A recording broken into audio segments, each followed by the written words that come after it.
विमानतळावरती एक सफाई कर्मचारी साफसफाई करत होता. त्यानं पाहिलं एक वृद्ध महिला बऱ्याच वेळापासून एकाच जागेवर बसलेली होती आणि ती पुन्हा पुन्हा आत डोकावून पाहत होती. ती वृद्ध महिला त्या ठिकाणी बऱ्याच वेळापासून बसली होती, पण अजूनही तिला न्यायला कुणी आलं नव्हतं आणि कर्मचाऱ्यांनी तिच्यासोबत कुणाला पाहिलंही नव्हतं. त्या कर्मचाऱ्याने सकाळी आल्यापासून त्या महिलेला एकाच जागेवर बसलेलं पाहिलं होतं. आता त्याची जेवणाची वेळ झाली होती, तरीही ती वृद्ध महिला तेथे बसून विमानतळाच्या आत पाहत होती, जणू ती कुणाची वाट पाहत होती. त्या वृद्ध महिलेला अशा अवस्थेत पाहून त्या कर्मचाऱ्याला तिची खूप दया आली. तो तिच्या जवळ गेला आणि त्या महिलेला म्हणाला, तुम्ही कुणाची वाट पाहत आहात का? कोणी तुम्हाला घ्यायला येणार आहे का? हा प्रश्न ऐकल्यावरती ती वृद्ध महिला म्हणाली, बेटा, माझा मुलगा आत गेला आहे, पण का देव जाणे त्याला एवढा उशीर होत आहे. तू आत जाऊन तपास करून येऊ शकतोस का? कारण मी त्याच्यासोबत येथे आली होती. तो मला त्याच्यासोबत मुंबईला घेऊन जाणार आहे. तुला जर शक्य असेल तर त्याला माझा निरोप दे. मला माहीत नाही त्याला एवढा उशीर का लागत आहे. कदाचित तो येत असेल. त्यावरती तो कर्मचारी म्हणाला, आई, तुमचा मुलगा येईल तेव्हा तुम्ही त्याच्यासोबत जा. पण आता जर तुम्हाला भूक लागली असेल तर मी तुमच्यासाठी काही खायला आणू का? त्या वृद्ध महिलेने हात जोडून म्हटले, नको बाळा, मला भूक नाही. मी तुझी खूप आभारी आहे की तू मला जेवणासाठी विचारलं, परंतु तू काही काळजी करू नकोस. माझा मुलगा येतच असेल. मी जर त्याला येथे भेटली नाही तर त्याला माझी काळजी वाटेल. त्यामुळे मी इथून कुठेही जाणार नाही. त्या कर्मचाऱ्याला हे कळून चुकलं होतं की त्या महिलेचा मुलगा पुन्हा कधीच येणार नाही. त्या महिलेला तो म्हणाला, आई, वाईट वाटून घेऊ नकोस, पण येथे दर 2 दिवसात कोणी ना कोणी असे भेटतात की ज्यांना त्यांचे सुनं मुला इथे सोडून निघून जातात. इथेच नाही तर कधी रस्त्यावर, कधी मंदिरात वृद्ध लोकांना त्यांची मुलं सोडून जातात. त्यावर ती वृद्ध महिला थोडी नाराज होऊन म्हणाली, नाही बेटा, तू असं का म्हणत आहेस? तू माझ्या मुलाला ओळखत नाहीस. तू असं कसं बोलू शकतोस? माझा मुलगा मला सोडून गेला आहे. जर तुला माझी मदत करायची असेल तर एकच कर, आत जाऊन माझ्या मुलाचा तपास घे. त्यावरती तो कर्मचारी आत गेला आणि परत येऊन म्हणाला, आई, मी बोललो होतो ना तुम्हाला की आत तुझा मुलगा नाहीये. हे ऐकून ती वृद्ध महिला थोडी नाराज झाली. स्वतःला समजावत म्हणाली, ठीक आहे, असंही असू शकतं की त्याला काही महत्त्वाचं काम आलं असेल. तो थोड्या वेळात परत येईल. आता मात्र तो कर्मचारी सुद्धा आपल्या कामात मग्न झाला. बघता बघता संध्याकाळ झाली आणि आता त्याची घरी जायची वेळ झाली होती. अंधार झाला होता. विमानतळावरील सर्व लाईटही चालू झाले होते आणि उष्णता कमी झाली होती. संध्याकाळच्या वेळी वातावरणात गारवा आला होता. बिचारी ती वृद्ध महिला थंडीमुळे स्वतःच्या पदराने आपले अंग झाकत होती, पण ती तेथेच बसून होती. तो कर्मचारी ते सारं काही पाहत होता. ती थंडीने थरथर कापत होती. तो एक चांगला माणूस होता. तो त्या वृद्ध महिलेजवळ येऊन म्हणाला, आई, तुझं नाव गाव तुला माहीत आहे का? ती वृद्ध महिला म्हणाली, बाळ, माझं नाव माया आहे आणि मी माझ्या मुलासोबत येथे आली होती. तो काही दिवसांपूर्वीच मला गावातून शहरात घेऊन आला होता. मोठमोठ्या शहरात त्याची बदली होत असते, त्यामुळे तो मला या ठिकाणी घेऊन जात असतो आणि मी आता येथे त्याचीच वाट बघत आहे. परंतु काय झालं कुणास ठाऊक, तो काही बाहेर येतच नाहीये. त्याच्यावरती कोणतीही जबरदस्ती न करता त्यांना नम्रपणे म्हणाला, आई, तुम्ही माझ्या घरी येऊ शकता. माझा एक छोटासा परिवार आहे. पत्नी आणि 2 मुले आहेत. त्यावरती ती महिला म्हणाली, नको बाळा, माझा मुलगा मला शोधत शोधत येथे येईल. मी जर त्याला येथे भेटली नाही तर त्याला माझी खूप काळजी वाटेल. बेटा, तू जा तुझ्या घरी, मी ठीक आहे. त्या कर्मचाऱ्याने त्या महिलेच्या अंगावरती शाल पांघरून दिली आणि तिला म्हणाला, आई, तू मला जर का बेटा म्हणत आहेस तर मी माझ्या जोडीदाराला सांगून येतो त्याला तुझी काळजी घ्यायला. तुला कोणत्या गोष्टीची आवश्यकता असेल तर तू त्याला सांग. थंडी खूप आहे, तुझी तब्येत खराब होऊ शकते. त्यावरती त्या वृद्ध महिलेनं ती शाल अंगावरती घेतली आणि एका ठिकाणी जाऊन बसली. तिने त्या कर्मचाऱ्याला खूप आशीर्वाद दिले. आता त्याला जायला खूप उशीर होत होता. शेवटी तो त्याच्या घरी जायला निघाला आणि घरी गेल्यावरती त्याने सगळी हकीकत त्याच्या बायकोला सांगितली. आणि इकडे ती वृद्ध महिला उपाशी बसलेली होती. आपल्या मुलाची वाट पाहत होती. तिने संपूर्ण रात्र आपल्या मुलाची वाट पाहण्यात घालवली आणि आता तिला खूप काळजी होऊ लागली होती, कारण ती या शहरात आपल्या मुलाव्यतिरिक्त कोणालाच ओळखत नव्हती. कर्मचाऱ्याने तिला स्वतःहून मदत केली होती, पण आता तोही त्याच्या घरी गेला होता. ती बिचारी वृद्ध महिला पूर्ण रात्रभर थंडीत बसून राहिली. दुसऱ्या दिवशी सकाळी जेव्हा तो मुलगा कामावरती परतला, तेव्हा त्यानं पाहिलं की ती महिला तेथेच बसलेली होती. आल्यावर त्याने महिलेची विचारपूस केली व तिला तिच्या मुलाबद्दल विचारलं. तेव्हा ती रडत रडत म्हणाली, नाही बेटा, माझा मुलगा अजून आला नाही. तेव्हा त्यानं त्या महिलेला पाणी पाजले व तिला शांत केले. म्हणाला, आई, मला तर कालच शंका आली होती. तुला विश्वास बसो अगर ना बसो, पण तुझा मुलगा तुला कायमचे इथे सोडून गेला आहे आणि आता तो पुन्हा कधीच परतणार नाही. हे ऐकून ती वृद्ध महिला जोरजोरात हुंदके देऊन रडू लागली. तिची अवस्था पाहून त्याला तिची खूप दया येत होती. तो शांत झाला आणि विचार करू लागला, ही वृद्ध महिला तिच्या नातेवाईकांकडे किंवा आपल्या गावी परत जाईल. एवढे बोलून तो आपल्या कामासाठी परत निघून गेला आणि ती महिला तेथेच रडत बसली होती. ती अचानक बाकावरनं खाली कोसळली आणि तेथे गर्दी जमा झाली. सगळे लोक येऊन तिला पाहू लागले. तो कर्मचारीही धावत आला आणि विमानतळावरील अन्य कर्मचारीही धावत आले.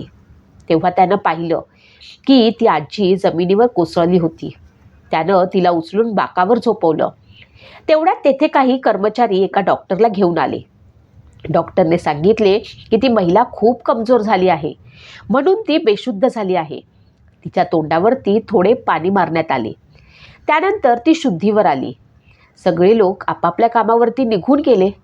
तो कर्मचारी त्या महिलेला पुन्हा विचारलं, आई, तू बेशुद्ध कशी पडलीस? डॉक्टर म्हणाले, ती खूप कमजोर झाली आहे.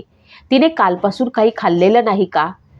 ती महिला मान हलवत म्हणाली, मी माझ्या मुलाच्या भरवशावरती इथे बसली आहे. मला हे माहीत नव्हतं की तो मला असं एकटं सोडून निघून जाईल.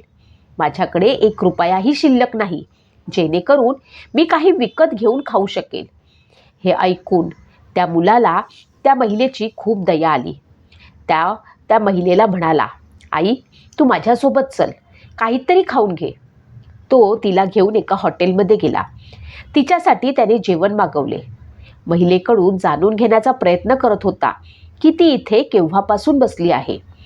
त्यानंतर ती म्हणाली, आई, तुला हे माहीत झाले की तुझा मुलगा तुला सोडून गेला आहे, तर तू तुझ्या घरी परत का जात नाहीस? त्यावरती ती वृद्ध महिला म्हणाली, मी आता कुठे जाऊ? तो चकित झाला आणि म्हणाला, म्हणजे काय? त्यावरती ती म्हणाली, परदेशात जाण्यासाठी जेव्हा मला गावी घ्यायला आला होता, तेव्हा तो मला म्हणाला की आई, आता मी तुला कायमचं परदेशात घेऊन जाणार आहे. तेव्हा आपण हे जे गावचं घर आहे ते काय करायचं? त्यामुळे आपण गावी परतणार नाही, म्हणून आपण हे घर विकून टाकूया. आता माझ्याकडे रस्त्यावर राहण्याशिवाय दुसरा कोणताच पर्याय उरलेला नाही, कारण गावचं घर देखील आता विकलेलं आहे. असं सांगता सांगता ती महिला ढसाढसा रडू लागली. तिची अवस्था पाहून त्याला मात्र खूप वाईट वाटलं, पण तो काय करू शकणार होता? तो स्वतःच एक छोटीशी नोकरी करून आपला परिवार सांभाळत होता, म्हणून तो काहीच बोलू शकला नाही. त्याने तिला शांत केले. जेवणाचं बिल देऊन तो तिथून निघून गेला. संध्याकाळी जेव्हा तो आपले काम उरकून घरी जायला निघाला, तेव्हा त्यानं पाहिलं की एक वृद्ध महिला विमानतळाच्या बाहेर एका बाकावर बसली होती आणि काही कुत्रे तिच्या अंगावरती भुंकत होते. ती स्वतः वाचण्याचा प्रयत्न करत होती. ती घाबरत घाबरत त्या कुत्र्यांना पळवण्याचा प्रयत्न करत होती व कुत्र्यांच्या भुंकण्याच्या आवाजाने तेथील आजूबाजूचे सर्वच कुत्रेही तेथे जमा झाले होते आणि तेही तिला भुंकू लागले. ती हळूहळू मागच्या पावलांनी सरकत होती. तेव्हाच स्ट्रीट लाईटच्या उजेडात त्या महिलेचा चेहरा त्याला दिसला. तर ती दुसरी तिसरी कोणी नसून मायाच होती. तिला पाहून तो पटकन पुढे गेला. त्याने सर्व कुत्र्यांना पळवले आणि त्या आजीला एका जागेवर बसवले. बाजूला जाऊन त्यानं त्याच्या पत्नीला फोन केला. तिला त्यानं आज घडलेली सर्व हकीकत सांगितली. तो म्हणाला, पैशाअभावी मी माझ्या आईला तर वाचवू शकलो नाही, पण या आईसोबत जर काही वाईट घडलं तर मी स्वतःला आयुष्यभर माफ करू शकणार नाही. जास्त काही नाही, पण 2 वेळचं जेवण तरी आपण त्यांना देऊ शकतो. आणि त्या व्यतिरिक्त म्हाताऱ्या माणसाला लागतं तरी काय? जर तुझी इच्छा असेल तर मी त्या आईला घरी घेऊन येऊ का? त्यावरती त्याची पत्नी म्हणाली, काही हरकत नाही. जर तुम्हाला असं वाटत असेल तर तुम्ही त्यांना घरी घेऊन येऊ शकता. माझी काहीही हरकत नाही. हे ऐकून त्याला खूप आनंद झाला आणि त्याने त्या आजींना सांगितलं की तुम्ही माझ्यासोबत माझ्या घरी चला, माझी पत्नी आणि मुलांसोबत राहूया. जेव्हा तिनं त्याचे घर पाहिले तेव्हा ती त्याला म्हणाली, माझ्यामुळे तुला उगाच त्रास होत आहे. तू तुझी काळजी करू नको, मी माझं बघून घेईल. त्यावरती तो म्हणाला, नाही आई, तू माझ्या घरात आल्यावर कोणताच त्रास होणार नाही.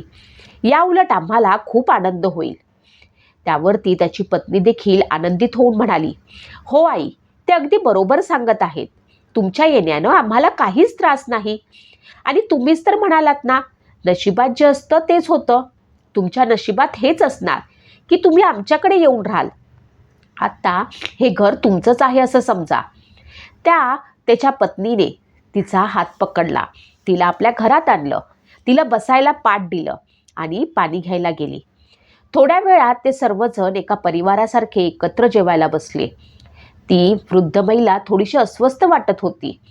ती सर्वांसोबत जेवायला बसली तेव्हा तिची पत्नी म्हणाली, आई, आमच्या घरात थोडी जागा कमी आहे, पण तुमच्यासाठी आमच्या मनात खूप मोठी जागा आहे.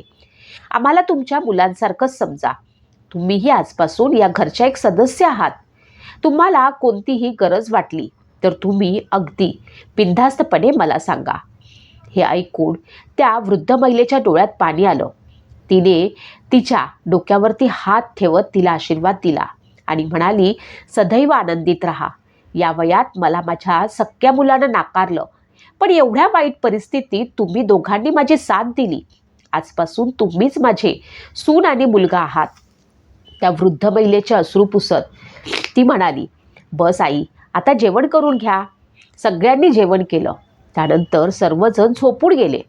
सकाळी उठून तो नेहमीप्रमाणे कामावरती निघून गेला. मुलंही शाळेत निघून गेली. घरात फक्त ती वृद्ध महिला आणि त्याची पत्नी दोघीच होत्या. त्यांचा पूर्ण दिवस गप्पा मारण्यात गेला. मीनाने तिला आपल्या घराबद्दल सर्व काही सांगितले आणि त्या वृद्ध महिलेने देखील आपल्या मुलाबद्दल सर्व काही सांगितले. हे सगळं ऐकल्यावरती आश्चर्याने आपल्या तोंडावर दोन्ही हात ठेवत ती म्हणाली, आई, तुमचा मुलगा किती वाईट माणूस आहे. कोणी आपल्या आईसोबत असं करतं का? ते दोन्ही तुमचं दुःख आता नाही समजू शकणार. जेव्हा ते म्हातारे होतील व त्यांच्यासोबत असा काही प्रसंग घडेल तेव्हा त्यांना तुमची जाणीव होईल. त्यावरती ती वृद्ध महिला म्हणाली, बेटा, जरी तुमच्या घरात खूप कमी जागा असेल पण तुमच्या मनात मात्र खूप मोठी जागा आहे. देव तुमचं भलं करो. संध्याकाळी जेव्हा तो घरी परत आला तेव्हा सगळ्यांनी बसून एकत्र जेवण केलं. भरपूर गप्पा मारल्या. आता हळूहळू ती वृद्ध महिला आपल्या मुलाबद्दल सगळं विसरू लागली होती. ती आता या घरामध्ये रमलेली होती. तिला त्यांनी कधीही असं भासू दिलं नाही की ती वेगळी आहे. त्यामुळे तिला देखील आता तिथे करमू लागलं होतं. दिवसाआड दिवस जात होते. ती त्यांच्या घरातील प्रत्येक कामामध्ये सहभाग घेत होती. त्यामुळे आता त्याची पत्नी देखील निश्चिंत झाली होती. मुलांवर लक्ष ठेवणं, बाजारातून भाजीपाला आणणं अशी अनेक किरकोळ कामं ती करत होती. त्यामुळे त्याची पत्नी देखील खूप आनंदित होती. ती नेहमी म्हणत असे की आमच्या घरात एखाद्या मोठ्या व्यक्तीची खूप कमी भासते, जी कमी आता तुम्ही पूर्ण केलेली आहे. ज्याप्रमाणे एखाद्या झाडाचं खोड महत्त्वाचं असतं, त्याप्रमाणे वृद्ध लोकही घरात महत्त्वाचे असतात. तुमच्या येण्याने आमचा परिवार पूर्ण झाला आहे. एकदा काहीतरी कामानिमित्त तिने विचारलं, पण तेव्हा त्याने नकार दिला. तो म्हणाला, माझ्या जागी तर तुझा सख्खा मुलगा असता तर तू त्यालाही असंच म्हणाली असती का? तुझ्याकडनं काम करून घेण्या इतपत वाईट दिवस आले नाहीत माझे. गरज भासली तर मी आणि माझी पत्नी काम करू. तू फक्त आमच्या मुलांवरती लक्ष ठेव आणि आराम कर. आता सगळं काही ठीक आहे, तू काळजी करू नकोस. हे सगळं ऐकल्यावरती ती काहीही बोलू शकली नाही आणि जाऊन एका ठिकाणी बसली. हे सगळं पाहून त्याची पत्नी हसू लागली आणि म्हणाली, मी आधीच तुम्हाला बोलले होते ना, पण तुम्ही माझं ऐकलं नाही. आता ठीक आहे का? आता तुम्हाला ऐकावं लागेल, कारण तुमच्या मुलाने तुम्हाला सांगितलं आहे. त्यावरती तिच्या खांद्यावरती हात ठेवून म्हणाली, आई, तुम्ही उगाच काळजी करू नका, निश्चिंत राहा, सर्व काही व्यवस्थित होईल.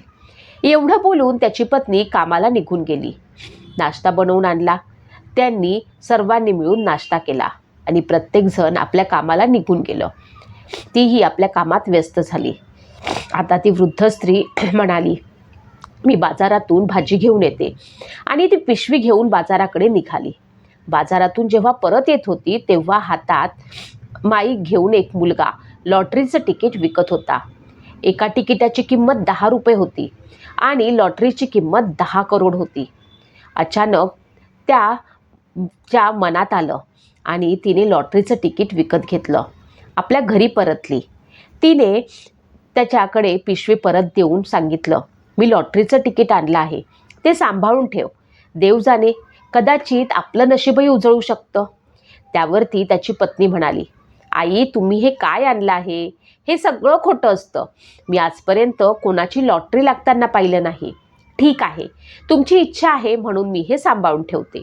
असं म्हणून तिने ते लॉटरीचं तिकीट आपल्या पर्समध्ये ठेवलं. आता ती वृद्ध महिला जेव्हाही बाजारात जात असे तेव्हा एक तिकीट विकत आणत असे. महिन्याअखेरीस जेव्हा लॉटरीच्या विजेत्याची घोषणा होणार होती तेव्हा तो मुलगा त्या वृद्ध महिलेला म्हणाला, आई, टीव्हीवर हे चॅनल चालू करून ठेवा. यावरती लॉटरीच्या विजेत्यांची घोषणा आज करणार आहेत आणि आपले तिकीट सांभाळून ठेवा. टीव्हीवरती जो पत्ता सांगितला जाईल त्यावर आपल्याला जावे लागेल, जर तुमचा नंबर लागला तर. तिने ते तिकीट त्याच्या पत्नीला सांभाळायला दिले होते. आता घरी जाऊन ती सर्व तिकीट तिच्याकडनं मागू लागली. ती म्हणाली, उद्याचा दिवस खूप महत्त्वाचा आहे. उद्या लॉटरीच्या विजेत्यांची घोषणा होणार आहे. त्याबद्दल त्याला काही माहीत नव्हतं. ती म्हणाली, लॉटरी लागल्यानंतर आपण सर्व काही त्याला सांगू आणि लॉटरी नाही लागली तर आपण असे समजून घेऊ की आपले पैसे हरवले आहेत. त्यानंतर आपण तुझ्या नवऱ्याला काहीही सांगू नकोस. तिने देखील होकार दिला. तिचा पती गेल्यावरती त्या दोघी टीव्ही समोर जाऊन बसल्या. 5ही तिकीटं आपल्यासमोर ठेवून बसल्या होत्या. जसे जसे ते विजेता घोषित करत होते तसे तसे त्या एक एक तिकीट तपासून पाहत होत्या. पहिल्या विजेत्याला 10 करोड मिळणार होते, दुसऱ्या विजेत्याला 5 करोड मिळणार होते, तिसऱ्या विजेत्याला 50 लाख रुपयांचे बक्षीस होते. दोघीजणी हात जोडून बसल्या होत्या आणि देवाचं नामस्मरण करत होत्या. तिसरं बक्षीसपासून विजेत्यांचं नाव घोषित करणं सुरू झालं. त्यानंतर दुसऱ्या विजेत्याचं नाव घोषित केलं, पण दोघांमध्येही त्यांचा नंबर आला नाही. पण अजून एक अपेक्षा बाकी होती. जसाही त्यांनी पहिला विजेता घोषित केला त्या दोघीही डोक्याला हात लावून बसल्या, कारण पहिल्या नंबरचा विजेता दुसरा कोणी नव्हता. तिकीटचा नंबर काही वेगळाच निघाला. रागारागानं तिने ते तिकीट फेकून दिलं. तेवढ्यात टीव्हीवर बोलणारा अँकर म्हणाला की माफी असावी, छोटीशी चूक झाली आहे. पहिल्या नंबरच्या लॉटरीच्या तिकिटाचे नंबर काही वेगळे आहेत. आमच्याकडून सांगण्यात चूक झाली आहे. आणि त्यांनी नंबर सांगण्यास सुरुवात केली आणि जसाही त्यांनी नंबर सांगितला तशा दोघीही आश्चर्यचकित झाल्या, कारण कालचे तिकीट जे आणलेले होते तेच तिकीट पहिल्या नंबरचे विजेता ठरले. हे पाहून त्यांना खूप आनंद झाला आणि त्यांच्या आनंदाला पारावर उरलं नाही. आनंदाच्या भरामध्ये त्यांनी ते तिकीट पाहिलं आणि इतके आनंदित झाले की काय करावे त्यांना कळेना. आता आपल्याला इतके तिकीट मोठे लागले आहे या गोष्टीचा त्यांना खूप आनंद झाल्यामुळे दोघीही उड्या मारू लागल्या. तेवढ्यात तिचा नवरा घरी आला. तो आपले काही कामाचे कागद घरीच विसरला होता. ऑफिसवाले त्याच्याकडनं ते कागदपत्र बऱ्याच दिवसांपासून मागत होते. तो रोज विसरून जात होता, पण आज आठवणीने तो ते कागदपत्र घेण्यासाठी घरी आला. आई आणि पत्नीला एवढा आनंदित बघून त्यालाही खूप आनंद झाला. आनंदाच्या भरात तो त्यांना म्हणाला, "अरे, इतके आनंदित होण्याचं काय कारण आहे?" तेव्हा त्याची पत्नी म्हणाली, "आता तुम्हाला ही छोटीशी नोकरी करण्याची काहीही गरज नाही. आता आपलं सगळं काही व्यवस्थित होईल. आता तुम्हाला इतकं दगदग करण्याची आवश्यकता अजिबात नाही." तेव्हा तो तिला दूर सारत म्हणाला, "तू हे काय करत आहेस?" तेव्हा ती वृद्ध महिला हसत हसत म्हणाली, "अरे बेटा, जर तू ऐकशील तर तुझ्याही आनंदाला पारावर राहणार नाही." तेव्हा तिनं त्याला ते लॉटरीचे तिकीट दाखवले आणि तो नंबरही दाखवलं. हे पाहिल्यावरती त्याचा विश्वासच बसला नाही. तो म्हणाला, "खरंच आपली लॉटरी लागली?" त्यावरती ती वृद्ध महिला म्हणाली, "हो बेटा, आता आपले वाईट दिवस गेले आहेत. तू आज कामातून सुट्टी घे. आपल्याला त्या लॉटरीच्या ऑफिसमध्ये जायचे आहे, जेथे आपल्याला आपले पैसे मिळतील." त्यानं ऑफिसमध्ये फोन केला. त्याला सुट्टी मिळाली. तो त्या वृद्ध आईला घेऊन ऑफिसमध्ये पोचला. प्रथम, द्वितीय, तृतीय लॉटरीचे विजेता तिघेही तिथे उपस्थित होते. त्यांचा मुलगा मुंबईत राहत होता, पण आपल्या गावाकडची माहिती घेण्यासाठी तो बातम्या पाहत असे. जसेही टीव्हीवरती त्याने आपल्या आईला पाहिले, तो आश्चर्यचकित झाला. जेव्हा त्याला हे माहीत झाले की आपली आई 10 करोड रुपये जिंकली आहे, त्याला खूप आनंद झाला. तो गावी परत आला, पण त्याला आपल्या आईचा पत्ता माहीत नव्हता. त्याने विमानतळावरती चौकशी केली. आपल्या आईचा पत्ता मिळाला. तो त्या कर्मचाऱ्याच्या घरी पोचला, पण तिथे कोणीच नव्हते. आणि ते का राहतील? आपण एखाद्या करोडपतीला एखाद्या छोट्या घरात राहताना पाहिले आहे का? ती तर त्यांची अगोदर मजबुरी होती, पण आता त्यांची परिस्थिती पूर्णपणे बदलली होती. शेजारी विचारपूस केल्यानंतर त्यांनी त्या मायाच्या मुलाला असे सांगितले की तो जो कर्मचारी होता, ज्याचं नाव विजय होतं, तो आणि त्याचा परिवार एका हायफाय सोसायटीमध्ये राहायला गेले आहेत. तेथे त्यांनी स्वतःचे घर घेतले आहे. त्या वृद्ध महिलेचा मुलगा त्या पत्त्यावरती पोचला.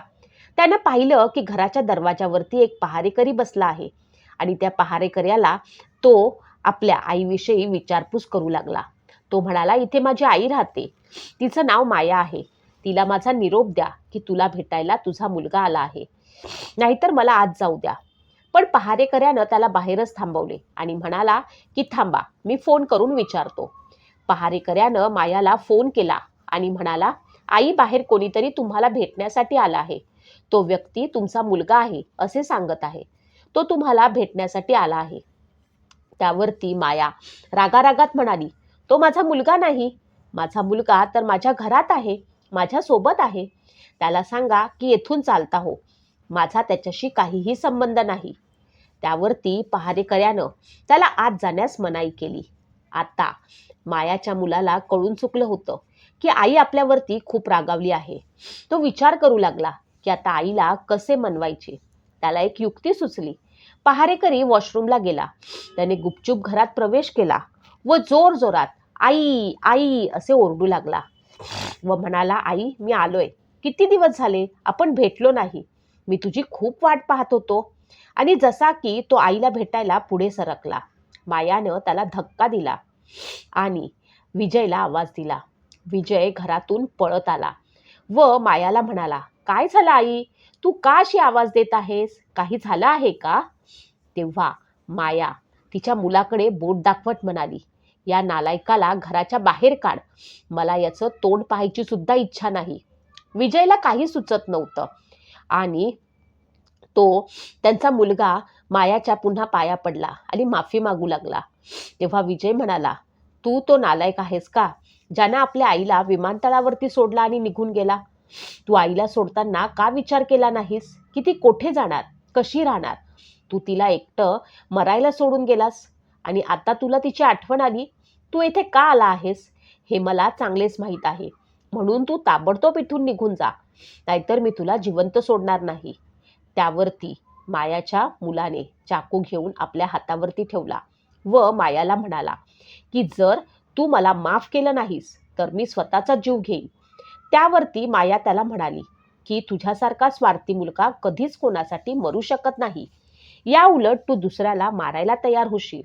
मला चांगलंच माहीत आहे की तू हे सारं नाटक कशासाठी करत आहेस.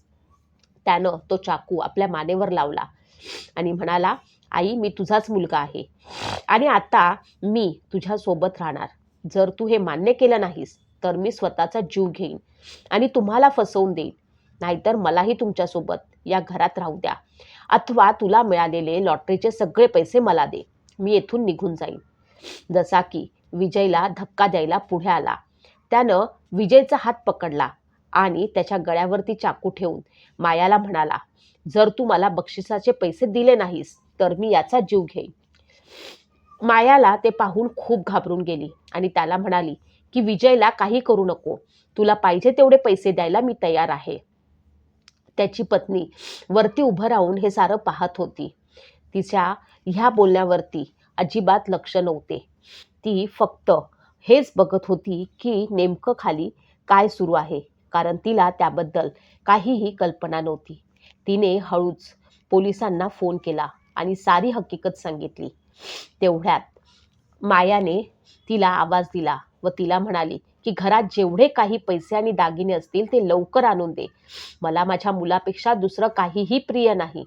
त्यावरती त्यांचा मुलगा हसू लागला आणि मायाला म्हणाला की अरे वा, स्वतःच्या मुलावरती एवढा राग आणि परक्या मुलावरती एवढं प्रेम. त्यावरती माया त्याला म्हणाली, सत्य आणि परके हे काहीही नसतं. हे सगळं काही तुझ्या कर्माचं फळ आहे. तू मला रस्त्यावरती सोडून निघून गेलास त्यावेळी माझ्या याच मुलाने माझी साथ दिली, माझी काळजी घेतली. जर आज मी त्याला मरायला कसं सोडू. तिने पोलिसांना फोन केल्यामुळे तिथे पोलीस लगेच आले. त्यांनी पोलिसांना सारी परिस्थिती सांगितली. पोलिसांनी त्याला पकडलं आणि तुरुंगात टाकलं. पोलिसांनी विजयला मारताना त्याला पाहिलं होतं, त्यामुळे त्याला जन्मठेपेची शिक्षा झाली. माया आता आपला मुलगा विजय आणि सून यांच्यासोबत आनंदात राहू लागली. कदाचित हे विजय आणि त्याच्या पत्नीच्या कर्माचं फळ असेल, कारण त्यांनी एका वृद्ध आणि असहाय्य महिलेची मदत केली होती आणि त्यांच्या मोबदल्यात देवानं त्यांना एवढे मोठे फळ दिले. तर महत्त्वाचं नसतं की आपले रक्ताचे नाते आपल्याला कामी येतील. काही वेळा परके लोकही आपल्याला आपलंसं करून जातात. त्याच्यापुढे रक्ताची नाती देखील फिक्की पडतात. स्वार्थी व्यक्ती कधीच कोणाचा सख्खा होऊ शकत नाही, भलेही कोणी कितीही जवळचा सख्खा असो.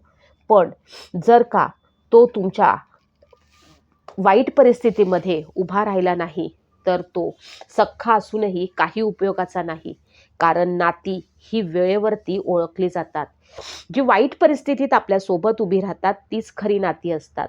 जी वाईट परिस्थितीत तुम्हाला सोडून देतात त्या नात्यांना कधीच कोणताच अर्थ नसतो. अशाच नवनवीन कथा ऐकण्यासाठी चॅनलला सबस्क्राईब करा.